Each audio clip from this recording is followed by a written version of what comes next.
Welcome to the Greenhorn Travelers channel.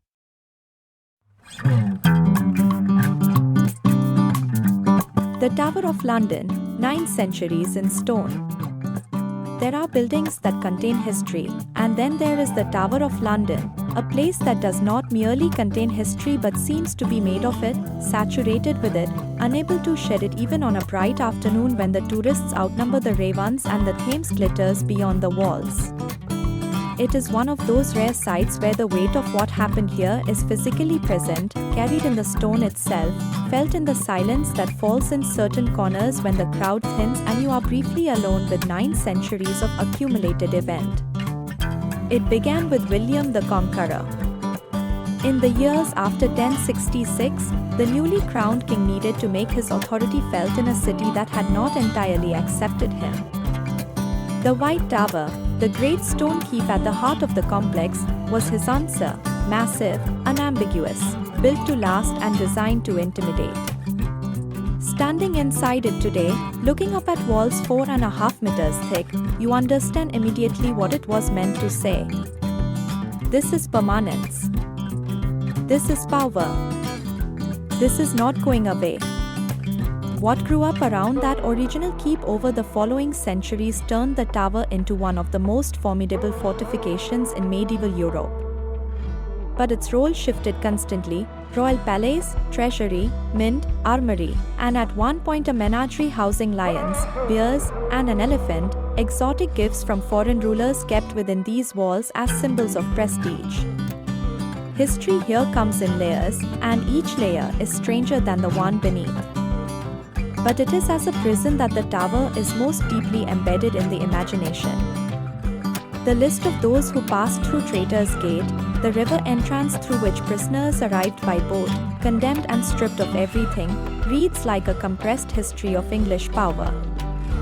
Anne Boleyn, Thomas More, Lady Jane Grey, Walter Raleigh. These were not ordinary prisoners. They were queens, advisors, claimants to the throne, people who had been among the most powerful in the kingdom, reduced to the occupants of cold stone rooms within these walls. The execution site on Tower Green is marked today by a simple glass memorial. It is a quiet place, and people tend to go quiet there. The names inscribed are familiar even now, and standing above the spot where they died, it is difficult not to feel the chill that comes from proximity to history that was, in the most literal sense, irreversible. The crown jewels offer a different register entirely. The imperial state crown alone contains over 3,000 gemstones, including the Black Prince's ruby, a stone already old when Henry V wore it at Aging Court in 1415. These are not decorative objects. They are the physical embodiment of an institution that has outlasted every political upheaval for 1,000 years.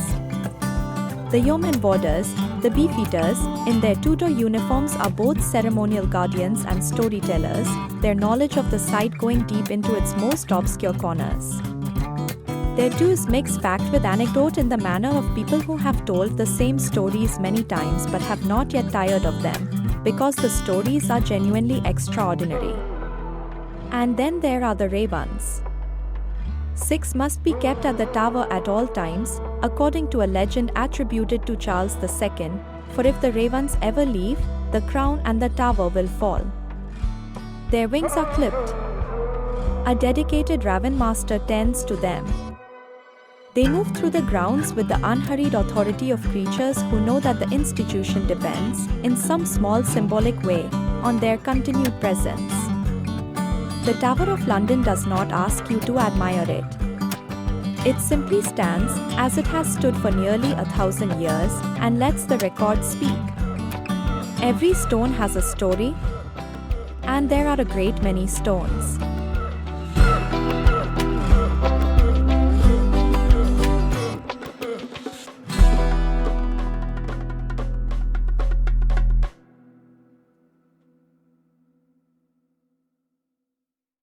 Hmm.